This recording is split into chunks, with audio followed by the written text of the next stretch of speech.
Hello young man. बिस्मिल्लाह, मेरी प्यारी बेटी आई थी। अली आया नहीं अभी तक। भाई मीडिया के ऑफिस में काम करता है, बिजी होगा। मैंने आपको हादसे की कवरेज के लिए भेजा था, किसी शादी की वीडियो बनाने के लिए नहीं। सुनो तो बेटा। अम्मी जान प्लीज कोई फरमाइशी लिस्ट ना थमा दीजिएगा।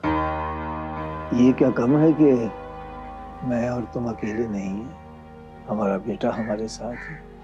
लेकिन हमारे पास नहीं। बस अपनी बीमारियों का रोना रो रो के ना हमारा दिमाग पकाते रहते हैं। उसे मेडिकल फ्री है, इसीलिए उसे कहती हूँ कि वो ले आया करे। ऑफिस में बॉस सांस नहीं लेने देता, घर में आप लोग।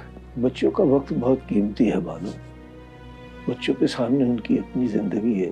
तुम्हारे पापा की मेडिसिन खत्म थी। एक दिन मेडिसिन नहीं खाएंगे तो